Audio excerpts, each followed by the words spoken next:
पूरे साल हम शादी करेंगे लेकिन मुहर्रम के महीने में शादी नहीं करेंगे। क्यों? मुहर्रम का महीना मातम का महीना का, मुहर्रम के महीने में शादी कर दी अपने बेटे या बेटी की तो घर में मातम ही मातम रहेगा। जबकि सबसे अच्छा महीना और बाबरकत महीना है वो खैर बरकत के एतबार से देखा जाए रमज़ान का महीना छोड़िए, लेकिन इस्लाम का पहला महीना और सारे अच्छे काम उसी महीने में हुए हैं। ज़मीन आसमान की तख्लीक और ये वो अल्लाह ताला ने मूसा अलैहिस्सलाम को फ़िरौन के जुल्म से नजात भी दी तो मुहर्रम के महीने में ये तमाम चीज़ें हुई। लेकिन आदमी इस महीने के बारे में क्या सोचता? नहीं, मुहर्रम के महीने में हम शादी नहीं करेंगे। ये है बदशगुनी, बदफाल।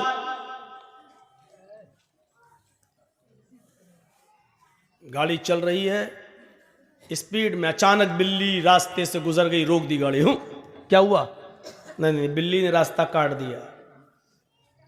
अरे इतने बड़े बड़े जुआरी, शराबी, कबाबी रास्ता काट रहे हैं, योगी मोदी सब रास्ते से गुजर रहे हैं तो रास्ता मनहूस नहीं हो रहा। बिल्ली बेचारी अल्लाह की मखलूक, बेकसूर जानवर, ये गुजर गया तो रास्ता रोक। नहीं, अरे गाड़ी रोकना थी तो इन मनहूस नेताओं के गुजरने पर रोकना चाहिए थी कि अब तो पता नहीं सुबह सुबह किस नेता का चेहरा देख लिया, पता नहीं गाड़ी आगे बढ़ेगी कि नहीं बढ़ेगी। रोकना वहां चाहिए, रोक रहे इस बिल्ली पर।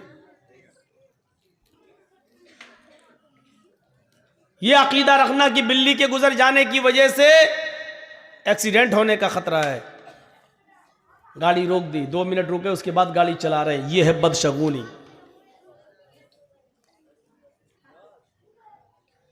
हाजी साहब हज करने जा रहे थे, रास्ते से वापस लौट आए। बीवी ने पूछा क्या हुआ? तो बिल्ली रास्ते से गुजर गई, अब हज नहीं होगा, लौट आए। यह है बदशगुनी। अरब के लोग जब कोई कारोबार करते थे, कोई बिजनेस करना चाहते थे तो एक चिड़िया पकड़ के उड़ाते थे। ऐसे चिड़िया पकड़ी और ऐसे छोड़ दिया, अगर वो दाहिनी तरफ गई, राइट साइड गई तो कहते थे हमारा काम बन जाएगा, अच्छा बिजनेस होगा, कारोबार अच्छा होगा। और अगर वो बाएं तरफ भागी तो वो काम नहीं करते थे। नहीं नहीं नहीं नहीं नहीं, ये चिड़िया उल्टी तरफ बाएं तरफ गई है, अब तो हमारा कारोबार फेल हो, नहीं नहीं नहीं, हम नहीं करेंगे बिजनेस, इस चिड़िया ने बता दिया कि हमें नुकसान होगा। ये है बदशगुनी, ये है बदशगुनी। अपने छोटे से बच्चे को खेल रहा है, काला धागा लेकर उसकी कमर पे बांध दिया। ये काला धागा उसको बचाएगा नजरे बद से, ये है बदशगुनी। ये माएं जो अपने छोटे छोटे बच्चों को जो नहला धुलाने के बाद एक काले रंग का काजल का टीका लेती हैं और अपने बच्चे के सर पे या गाल पे कहीं लगा देती हैं, काले रंग का ये इससे क्या होगा? नजर नहीं लगेगी। ये है बदशगुनी।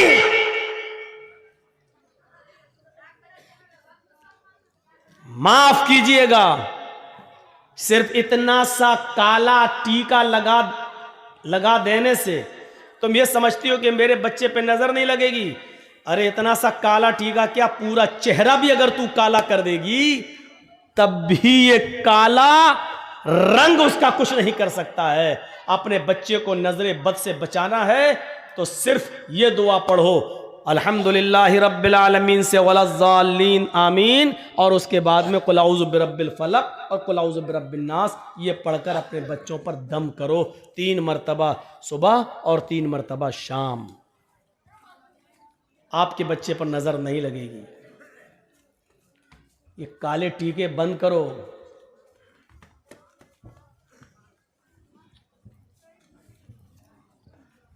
ऐसे लगाओ, टीका लगा दिया।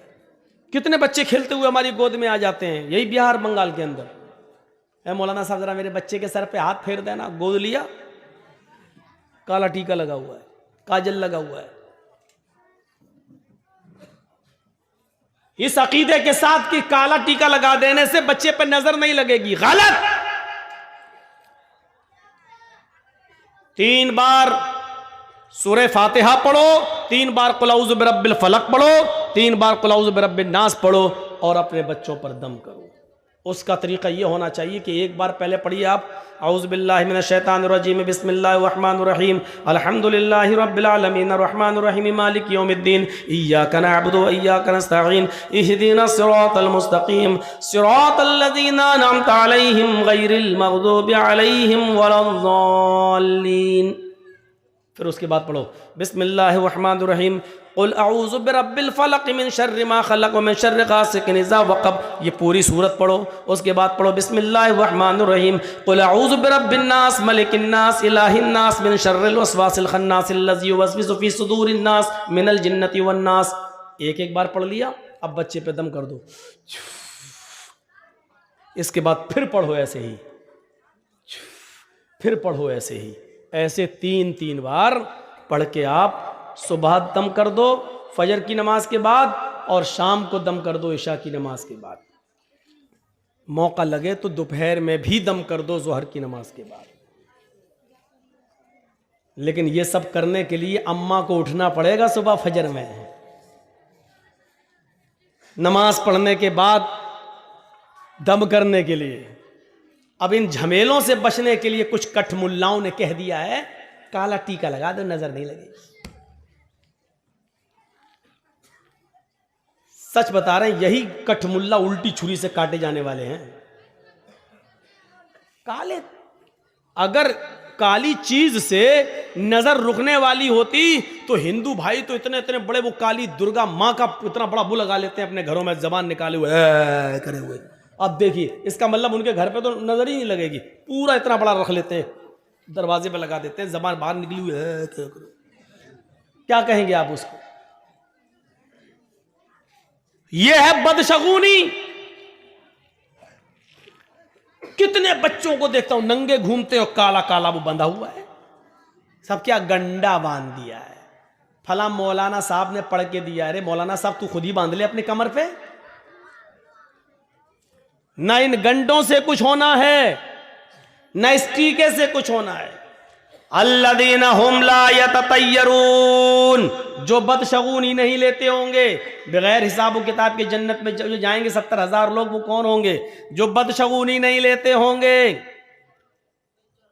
वला यक्तऊन, जो अपने जिस्म को दगवाते नहीं होंगे। दगवाना समझते हैं ना? जानवर को दागा जाता है ताकि उसको पहचान लिया जाए खेत में किसका जानवर है। इसी तरीके से यहाँ पर वो चलवाना, हाथ पे कुछ टैटू बनवाना, मशीन चलवाना, नाम लिखवाना या कोई टैटू बनवाना ताकि वो निशान बना रहे, इसको कहते हैं दगवाना। जो साबुन से फिर मिटता नहीं है, उसका निशान बाकी रहता है। जब तक आप ऑपरेशन नहीं कराएंगे जब तक वो मिटेगा नहीं।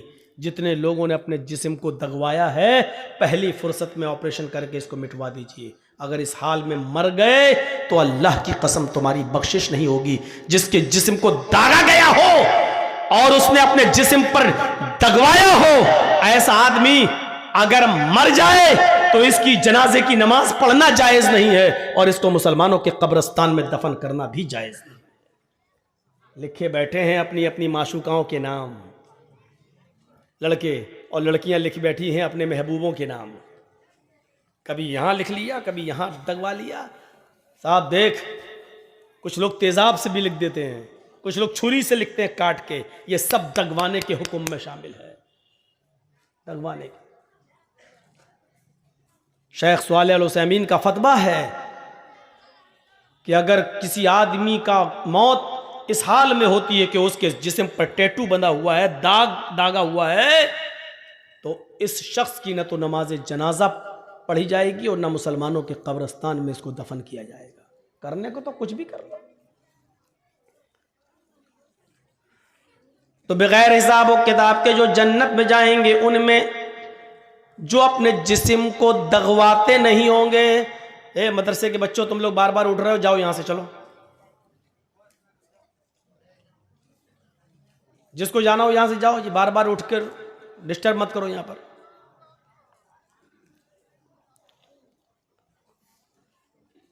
अल्लज़ीना हुम ला यततय्यरून वला यक्तऊन, और जो अपने जिस्म को दगवाते नहीं होंगे। और तीसरी चीज सुन लीजिए, जो बगैर हिसाब किताब के जो लोग जन्नत में जाएंगे उनमें तीसरी चीज क्या है? सही बुखारी की हदीस, अल्लाह के नबी फरमाते वला यस्तरकून, जो झाड़ फूक नहीं करते होंगे। बहुत साफ लफ्ज मौजूद है, कोई तशरीह करने की जरूरत नहीं है। जो झाड़ फूक नहीं कराते होंगे। मौलाना साहब बुखार आ गया, फूंक दो मेरे ऊपर। अब मौलाना जर्जी साहब बैठो, बैठ औज़ुबिल्लाह में पढ़ रहे हैं, छू दम कर रहे हैं। एक बात याद रखिएगा, दम करना जायज़ है।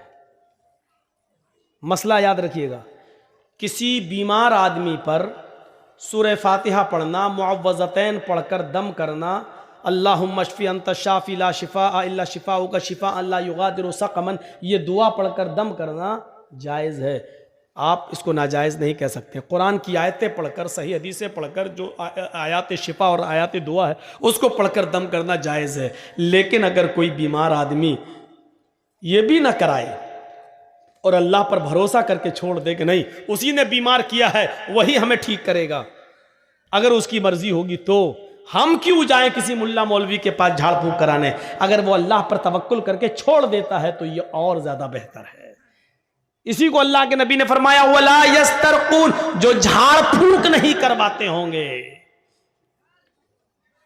झाड़ फूंक की आड़ में असल में बहुत बुरे बुरे काम हो रहे हैं। मर्दों के साथ साथ जवान लड़कियां भी मुल्ला मौलवियों के सामने बैठ जाती हैं कि फूंक दो मेरे ऊपर। हम समझते हैं, हमारा बाप समझता है लड़की का कि चलो कुरान ही तो है, अल्लाह का कलाम है, और फूंकने वाला तो मौलाना है। मौलाना तो फरिश्ता होता है बेचारा, वो इंसान कहां होता है, वो तो फरिश्ता होता है। जिस तरीके से पर्दा 10 साल की उम्र की लड़की को, 10 साल से बड़ी लड़की को जिस वक्त 10 साल की हो जाए उसके बाद लड़की को अपना चेहरा भी छिपाना पड़ेगा, अपने हाथ की हथेलियां भी छुपाना पड़ेंगी, उसको पर्दा करना पड़ेगा। और जिन लोगों से पर्दा करना है उनमें मुल्ला मौलवी भी शामिल हैं।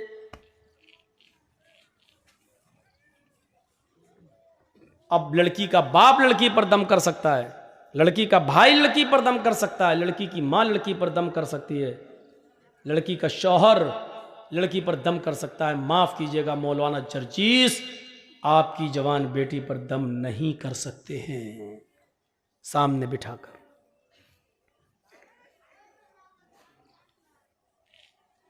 वला यस्तरकून, झाड़ फूंक नहीं कराते होंगे। झाड़ फूंक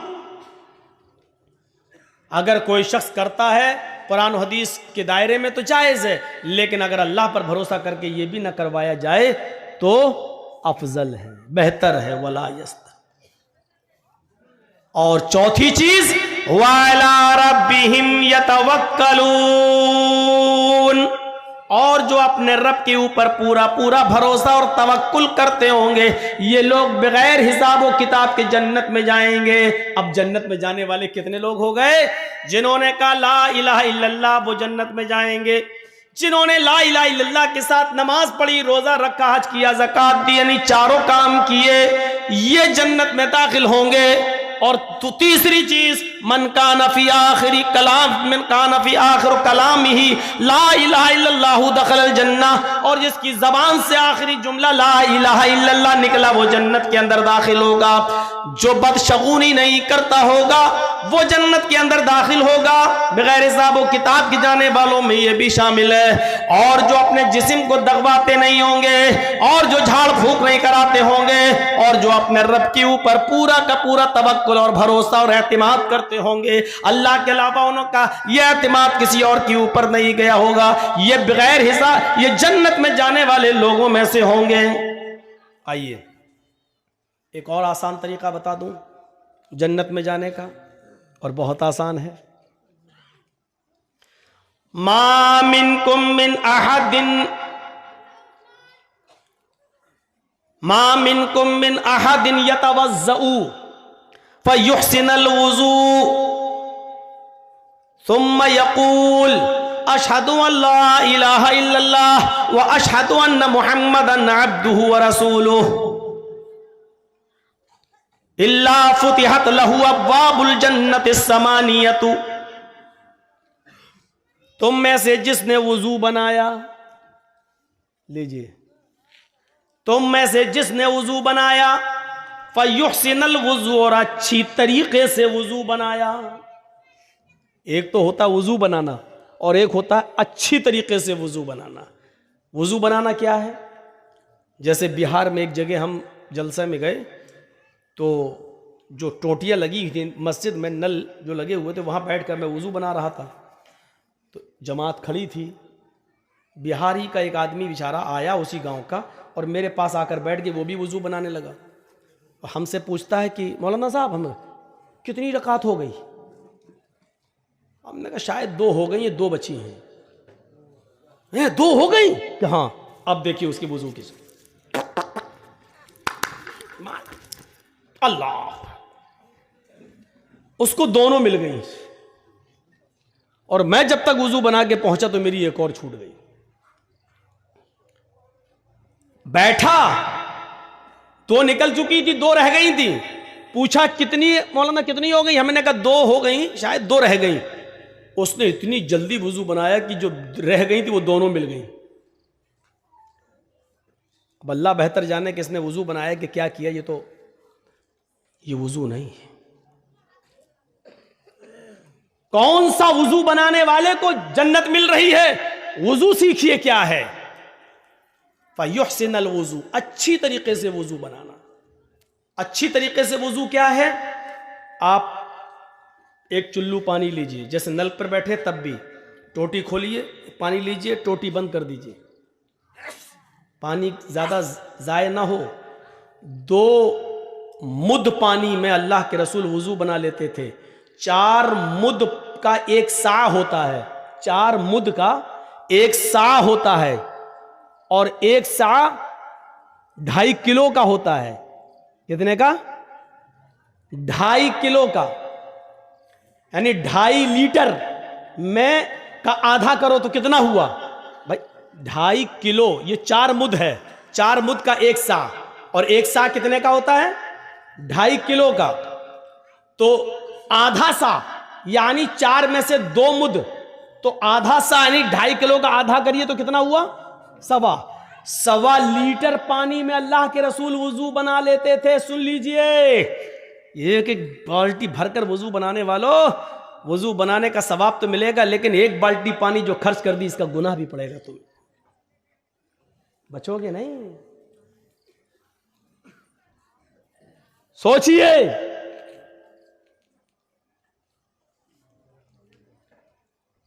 2 सा, 2.5 दूनी 5, 5 लीटर की एक कट्टी में अल्लाह के रसूल गुस्ल कर लिया करते थे, पूरा नहा लिया करते थे। और वो भी गुस्ले जनाबत, नापाकी वाला गुस्ल कर लेते थे।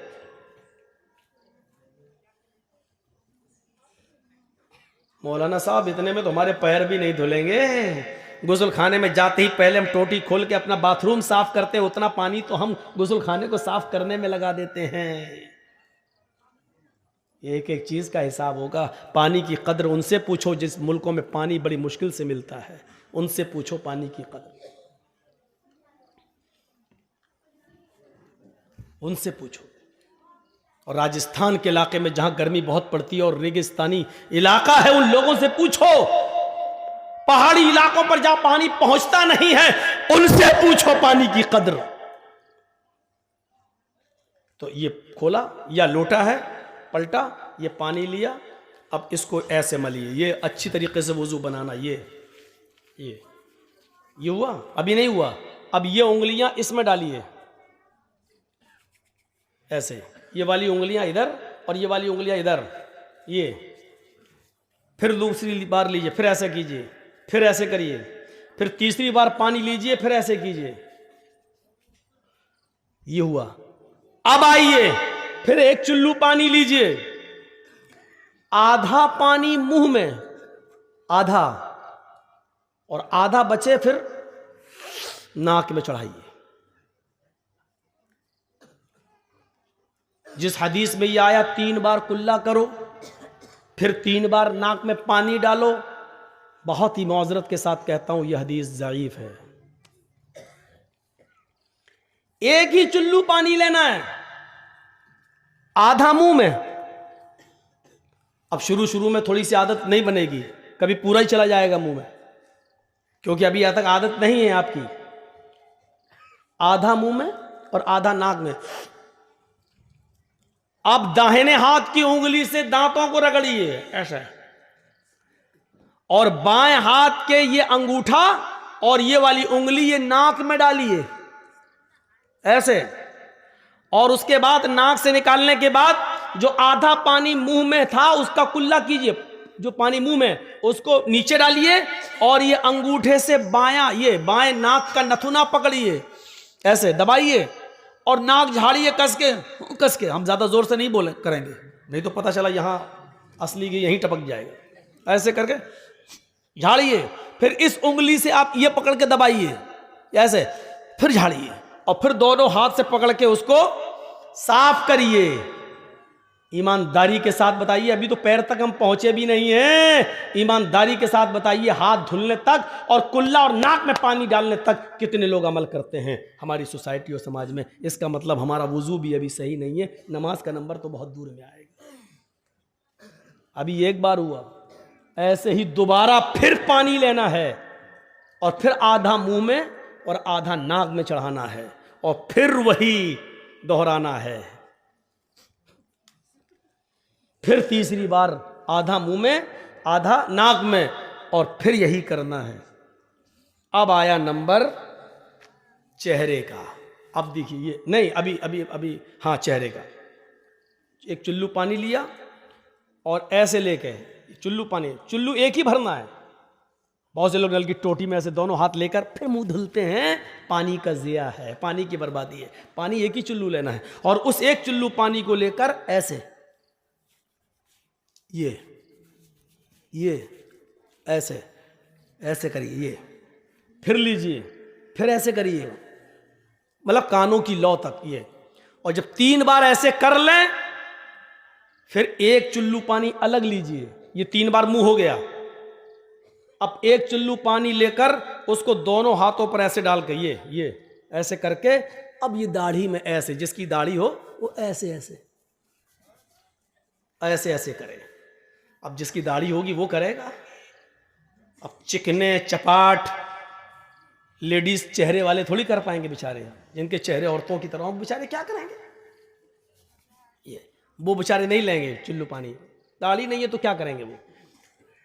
जिसकी दाढ़ी है वो, ये है आपका मुंह। मौलाना साहब तकरीर कहाँ कर रहे हैं? ये मसले सीखना जरूरी है। जलसे बहुत सुन चुके हैं आप, लंबी चौड़ी तकरीरें बहुत सुन चुके हैं आप। 20 साल से तकरीरें करने आ रहा हूं। अगर हमारा वुजू ही सही नहीं है तो 20 साल की मेहनत बेकार हो गई हमारी। जलसे नमाज और आदि बनाने के लिए होते हैं इबादत का। अगर उन जलसों से हमारी इबादतें वैसी की वैसी हो रही हैं तो फिर इन जलसों का कोई फर्क नहीं पड़ रहा हमारी जिंदगी पर, जब हमारा वुजू सही नहीं, हमारी नमाजें सही नहीं। और कल इंशाअल्लाह बताऊंगा आपको नमाज के टॉपिक पर। आज ये बता रहा हूं जन्नती कौन, और कल नमाज के टॉपिक पर अजान क्यों दी जाती है, कल ये बताऊंगा। जोहर में 4 रकात क्यों है, कल ये बताऊंगा। फजर में 2 रकात क्यों पढ़ी जाती है, ये बताऊंगा। मगरिब में 3 रकात क्यों पढ़ी जाती है, ये बताऊंगा।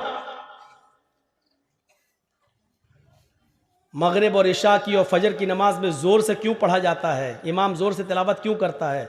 जोहर में और असर में आदमी आहिस्ता क्यों पढ़ता है, कल ये बताऊंगा। कल की तकरीर थोड़ी दूसरे हिसाब की होगी नमाजी पर, लेकिन यह बताया जाएगा कि जोर से क़िरात क्यों की जाती है और आहिस्ता क्यों की जाती है। जोहर में 4 क्यों है और असर में 4 क्यों है और इशा में 4 क्यों है, और फजर जो सबसे अहम नमाज है जिसमें उठना मुश्किल है उसमें 2 ही क्यों है।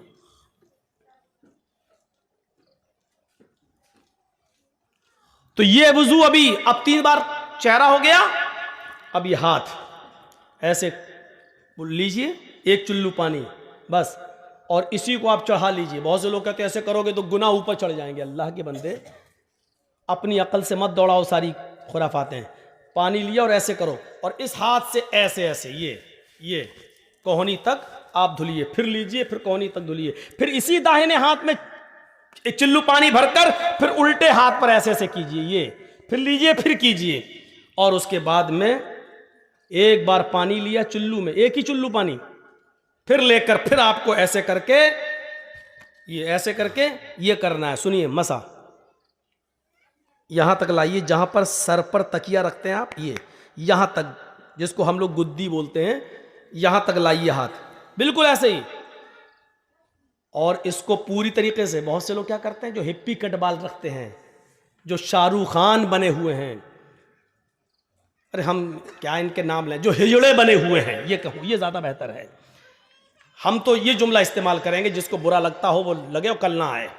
जो आजकल बिल्कुल लंबे लंबे बाल रखकर वो बने हुए हैं, हिप्पी कट, हिजड़े कट, ये कुछ बाल देखे ना आप कैसे कट रहे हैं, यहां से बिल्कुल मशीन चल रही है, यहां से चल रही है, यहां पर देख रहे हैं जैसे टिल्लू पंप रख दिया गया हो, यहां से टकला, यहां से टकला, यहां से टकला, बाल यहां पर हैं।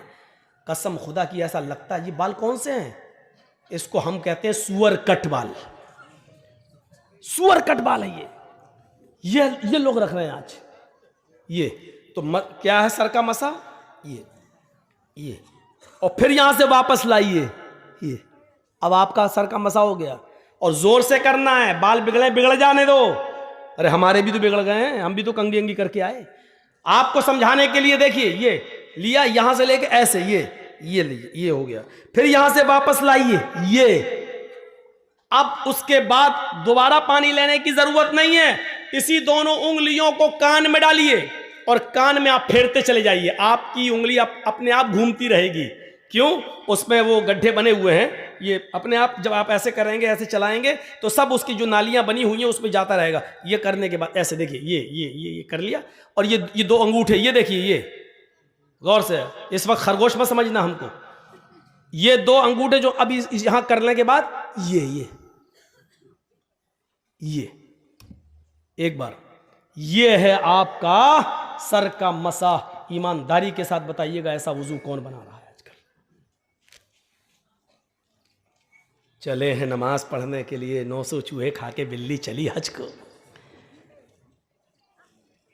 अब उसके बाद में आइए पानी के लिए पैर धुलने का। तो ये पैर धुलने का बड़ा अजीब मसला है, 3 बार कैसे धुला जाएगा? अब चिल्लू भर पानी लेकर तो नहीं धुला जाएगा, तो आपके पास जो लोटा हो तो वो उस पर थोड़ा सा पैर में उलट कर ये करिए ऐसे, और फिर ये उंगली ऐसे, एक एक उंगली, अब हम मोजे पहने हैं तो इसलिए एक एक उंगली को जैसे हम हाथ में किया था ऐसे इसको भी ऐसे करिए। आपको लगता है कि कहीं खुश्क न रह जाए, थोड़ा सा पानी और डाल लीजिए, फिर ऐसे करिए, ये ऐसे 3 बार ये और 3 बार ये, दोनों पैर कम से कम यहां तक, टखने तक, यहां तक धुलना है। ज्यादा अगर आप धुल लेते हैं तो कोई मुजायका नहीं है, कोई हर्ज नहीं है, धुल सकते हैं। यह है आपका वुजू, जिसको कहते हैं फयुहसिनुल वुजू, अच्छी तरीके से वुजू बना। अब हदीस सुनिए, मा मिनकुम मिन अहदिन यतवज़्ज़उ फयुहसिनुल वुजू थुम्मा यक़ूल, तुम में से जिसने वुजू बनाया और अच्छी तरीके से वुजू बनाया, और वुजू बनाने के बाद खड़ा हो गया, वुजू बनाकर फारिग हुआ, खड़ा हो गया, खड़ा होने के बाद जिसने ये दुआ पढ़ी, अशहदु अल्ला इलाहा इल्लल्लाहु व अशहदु अन्ना मुहम्मदन अब्दुहु व रसूलुहु, जिसने वुजू बनाने के बाद ये दुआ पढ़ी, इल्ला फुतिहत लहु अब्वाबुल जन्नतिस समानिया, ऐसे आदमी के लिए जन्नत के 8 दरवाजे खोल दिए जाते हैं। जन्नत के 8 दरवाजे इस आदमी के लिए खोल दिए जाते हैं। अच्छी तरीके से वुजू बनाकर दुआ मांगने वाला, दुआ पढ़ने वाले के लिए जन्नत के 8 दरवाजे खोल दिए जाते हैं। यह है जन्नत। मोबाइल में 2 GB खर्च करके जहन्नम कमा रहे हो, पैसा खर्च कर करके वो जहन्नम ले लेते हो, लेकिन जन्नत फ्री में मिल रही, हम लेने के लिए तैयार नहीं। ये हो गया वुजू। और वुजू बनाने के बाद जिसने दुआ पढ़ी, और दुआ देखो इतना सा बच्चा कुर्सी चोरी करके कहां भाग रहा, रहने दो, किसी बड़े बाप का बेटा लग रहा हो, अभी से जमीन पर नहीं बैठ रहा, अभी से कुर्सी पे बैठ रहा है। हमें डर लगता है आगे चल के ये मोदी ना बन जाए। तो वुजू बनाया और अच्छी तरीके से वुजू, और वुजू बनाने के बाद ये दुआ, बहुत से लोग ये दुआ भी पढ़ते हैं, अल्लाहुम्मा जालनी मिनत तव्वाबीन व जालनी मिनल मुतताहिरीन। कोई हर्ज नहीं, पढ़ सकते हो, जायज़ है। लेकिन मुस्लिम शरीफ की हदीस में इतनी ही दुआ बताई जितनी मैंने पढ़ी है, अशहदु अल्ला इलाहा इल्लल्लाह व अशहदु अन्ना मुहम्मदन अब्दुहु व रसूलुहु। अगर इतनी दुआ पढ़ते हैं तब भी काफ़ी है, और यह हदीस सही है, मुस्लिम की है। तिरमिजी के अंदर अल्फाज की ज़्यादती है, अल्लाहुम्मा जालनी मिनत तव्वाबीन व जालनी मिनल मुतताहिरीन। आप पढ़ सकते हैं, कोई हर्ज की बात। तो जिसने ये दुआ पढ़ी उसके लिए जन्नत का 1 नहीं, 2 नहीं, 3 नहीं, 4 नहीं, 8 दरवाजे उसके लिए खोल दिए जाते हैं। जन्नत के 8 दरवाजे उसके लिए खोल दिए जाते हैं। अब सुनिए, वुजू बनाया और वुजू बनाने के बाद दुआ पढ़ी, उसके लिए जन्नत के दरवाजे खोल दिए गए। एक और हदीस इसी में जोड़ देता हूं। हजरत बिलाल रजी अल्लाह तआला अन्हु को अल्लाह के नबी सल्लल्लाहु अलैहि वसल्लम ने फरमाया, आए बिलाल मैंने जन्नत का दौरा किया, आए बिलाल मुझे जन्नत दिखाई गई, आए बिलाल जब मुझे मेराज हुई और मुझे जिब्रील ने जन्नत का मुआयना कराया, मुझे जन्नत दिखाई, तो मैंने जन्नत देखी। जन्नत के अंदर हमने तुम्हारे जूतों की आवाज सुनी। आए बिलाल जन्नत के अंदर मैंने तुम्हारे जूतों की आवाज सुनी। तुम ऐसा कौन सा अमल करते हो जिस अमल की वजह से मैंने जन्नत के अंदर तुम्हारे जूतों की आवाज सुनी। यानी अल्लाह ने मुझे पेश की, ये बता दिया है, मुझे अल्लाह ने पहले ही से ये बाखबर कर दिया है कि मैं बिलाल को जन्नत देकर रहूंगा। आए बिलाल ऐसा अमल बताओ जो तुम दुनिया में करते हो और अल्लाह ने उस अमल के बदले में तुम्हें जन्नत दे दी। तो जानते हो हजरत बिलाल ने कौन सा अमल बताया? कहा अल्लाह के रसूल वैसे तो मैं नहीं जानता कि कोई अमल मेरा ज्यादा हो, जो सब करते हैं वो मैं भी करता हूं, जितना सब करते हैं उतना मैं भी करता हूं, लेकिन एक अमल शायद है जो मैं औरों को करते हुए नहीं देखता। फरमाया क्या? बिलाल बताओ क्या? फरमाया अय अल्लाह के रसूल मैं बगैर वुजू के कभी नहीं रहता, मैं बिना वुजू के कभी नहीं रहता। आए अल्लाह के रसूल जब भी मेरा वुजू टूटता है, जब भी मैं पेशाब व पायखाने से फारिग होता हूं, जब भी मैं सोकर उठता हूं, या जब भी मेरा किसी और वजह से वुजू टूट जाता है, किसी और वजह से वुजू टूट जाता है, तो अल्लाह के नबी फिर मैं फौरन वुजू बना लेता हूं, फिर मैं फौरन वुजू बना लेता हूं। और जब भी मैं वुजू बनाता हूं तो मैं 2, 4, 6, 8 रकात जितनी अल्लाह मुझे ताकत देता है मैं जरूर पढ़ लेता हूं। यानी मैं वुजू बनाकर 2-4 नफिल नमाज तहय्यतुल वुजू मैं जरूर अदा कर लेता हूं। पहली चीज मैं बिना वुजू के नहीं रहता, जब भी मेरा वुजू टूट जाता है मैं फौरन दोबारा वुजू बना लेता हूं, और जब भी मैं वुजू बनाता हूं तो मैं 2 रकात कम से कम तहय्यतुल वुजू जरूर पढ़ लेता हूं। अल्लाह के नबी ने कहा बस बस बस आए बिलाल यही तेरा वो अमल है जो तुझे जन्नत के अंदर ले गया। पता चला कि बावुजू रहना और जब भी वुजू बनाया जाए उसके बाद 2 रकात नफिल पढ़ लेना, यह भी जन्नत में जाने वाला एक रास्ता है। हम आए ही हैं इस दुनिया में जन्नत कमाने के लिए, वरना जो अमल करके नहीं मरता वो गोलियों से मर जाता है। देख लो कल फिर मर्डर हुआ रात में 3 बजे। 20 साल से सबसे ज्यादा तकरीरें मेरी कत्ल पर वही मौजमपुर, हाड़ू चक और नारायणपुर वाले इलाके में होती है, कत्ल पर। क्या फर्क पड़ा है? आप ईमानदारी के साथ बता दीजिए, तकरीरों का कोई असर हो रहा है? जलसा चाहिए मौलाना जर्जीस साहब का, कोई और मौलाना नहीं चलेगा, जर्जीस साहब हर हाल में चाहिए। और जर्जीस साहब की 20 साल की तकरीरों का असर देखो, न कत्ल बंद हो रहा है, न जराइम बंद हो रहे हैं, न कैरम बोर्ड बंद हो रहा है, न गाली गलूच, न शराब नोशी, न सूद, न ब्याज, कोई कमी उसमें नहीं आ रही है। यह सूरत हाल पैदा है। हम और आप सब इस दुनिया में, इसीलिए मैंने कहा कल का भरोसा नहीं। बताइए 16 साल का लड़का, 19 साल का आदमी अभी उस बेचारे ने जिंदगी में देखा क्या था? मैं नहीं जानता हूं कि वो अच्छा था या बुरा। अच्छे और बुरे का फैसला तो मेरे भाइयों सिर्फ अल्लाह के अलावा कोई नहीं कर सकता।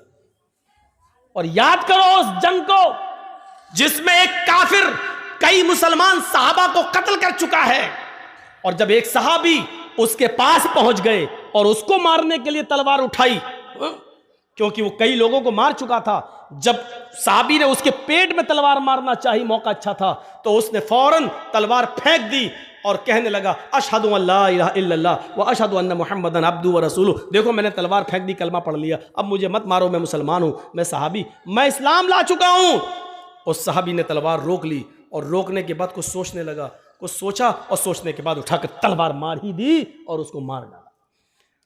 जंग खत्म होने के बाद अल्लाह के नबी सल्लल्लाहु अलैहि वसल्लम के पास आए, कहा अल्लाह के रसूल उसने कई लोगों को मारा, जब मारते मारते हमारे करीब आया और मैंने तलवार उसके ऊपर उठाई तो उसने फौरन कह दिया अशहदु अल्ला इलाहा इल्लल्लाह व अन्ना मुहम्मदन अब्दुहु व रसूलुहु।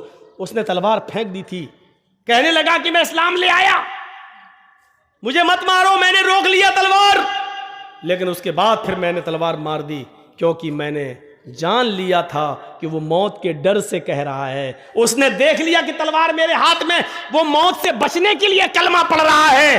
अल्लाह के नबी सल्लल्लाहु अलैहि वसल्लम ने फरमाया लिमा कतलहू, तुमने उसको लिमा कतलतहू, तुमने उसको कत्ल क्यों किया? जब उसने कलमा पढ़ लिया था तो तुमने उसको कत्ल क्यों किया?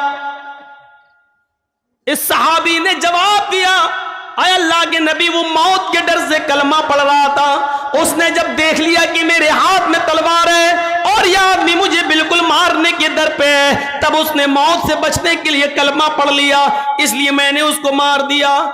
फरमाया अशक़क़्त क़ल्बहू, उसने मौत के डर से कलमा पढ़ा या अल्लाह के डर से कलमा पढ़ा, ये तुझे कैसे पता चला? क्या तूने उसके दिल को चीर कर देख लिया था? क्या तू उसके दिल में घुसा हुआ था? तुझे कैसे पता चला कि उसने मौत के डर से पढ़ा है या अल्लाह के डर से? कल कयामत के दिन तू इस कलमे को क्या जवाब देगा? कल कयामत के दिन ये कलमा जब आएगा ला इलाहा इल्लल्लाह मुहम्मदुर रसूलुल्लाह, जब इसकी जबान से ये कलमा निकलते हुए आएगा तो तू इस कलमे को कल क्या जवाब देगा? कयामत के दिन तू इस कलमे को क्या जवाब देगा? इस कलमे की गर्दन का हाथ तेरे गरिबान पर होगा, तू इस कलमे को कल कयामत के दिन क्या जवाब देगा? मेरे भाइयों, इस हदीस से पता चलता है कि किसी भी कलमा गो मुसलमान को मारना, किसी मुसलमान को कत्ल करना कितना बड़ा जुर्म है। उस कयामत के दिन जिस आदमी को कत्ल किया गया है, मकतूल जिसको कत्ल किया गया है, कयामत के दिन अपने कातिल को ढूंढेगा, इधर उधर पूरे मैदाने महशर में ढूंढता फिरेगा। जब कातिल उसको नजर आ जाएगा तो ये उसके सर के बाल पकड़कर उसको खींचते हुए लाएगा और सीधे लाकर अल्लाह रब्बुल आलमीन के सामने लाकर खड़ा कर देगा। अल्लाह पूछेगा मेरे बंदे ये क्या है? वो कहेगा आय अल्लाह, ये मेरा, इसको मैं खींच कर तेरे सरबार में लाया हूं। आए मेरे परवरदिगार, आय अल्लाह, सल हाजा लिमा कतलनी, आज तू इससे सवाल करके इसने दुनिया में मुझे क्यों मारा था? आज इससे तू सवाल कर इसने दुनिया में मुझे क्यों कत्ल किया था? आज इससे तू पूछ इसने दुनिया में मुझे क्यों कत्ल किया था?